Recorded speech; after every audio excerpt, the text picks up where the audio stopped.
everybody! We're happy to see you back on Crypto Times TV, and if you're new here, we hope our today's video will make you consider staying with us for a little bit longer.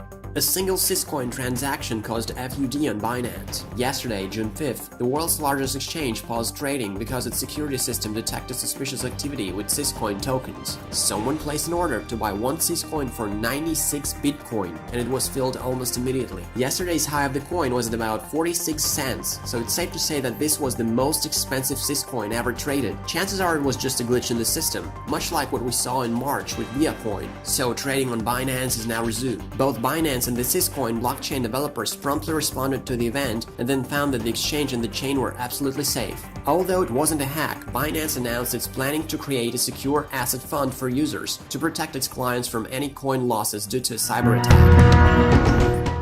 Exactly why is Bitcoin going to recover this July? Even though last month was extremely bearish in regard to the leading cryptocurrency, it seems to be on the way to recovery this month. Its price has risen by over 4% since July 1st, and we're finally moving back up to reclaim a $7,000 mark. There might be a bunch of reasons for another Bitcoin rally. For example, people losing enthusiasm about altcoins with varying degrees of centralization, low and stagnant trading volumes across exchanges, and more institutional money flowing into Bitcoin. The latter is especially true with the launch of Bitcoin ETFs because it means that cryptocurrencies are getting more support from regulators. Today, the price of Bitcoin stands at $6,672, and we hope for an increased trading volume as the price goes up.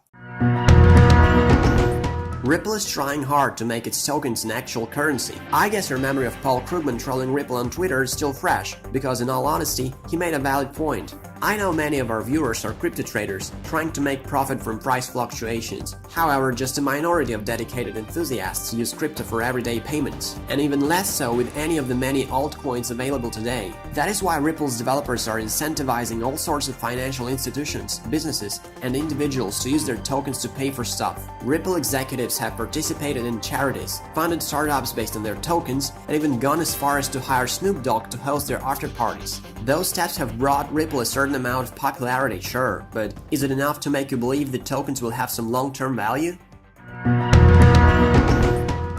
A blockchain company presents its unique platform for token creation. Earlier this week, the blockchain tech company Blockstream announced it is launching a platform for digital token creation called Issued Assets. It runs in a blockchain-backed sidechain dubbed Liquid. The issued tokens can represent anything from financial instruments to physical goods, and they can be sent in any quantity, or even in a combination within one single transaction, and it is claimed to take just 2 minutes or less. Users can also adapt confidential assets to enable private transactions between blockchain assets, ensuring only the parties involved in the transaction will know the asset type and value being traded. For those who remember, the capabilities of the tool were demonstrated at CoinDesk's Consensus 2018 conference in New York. The product will be open for testing in the coming weeks. A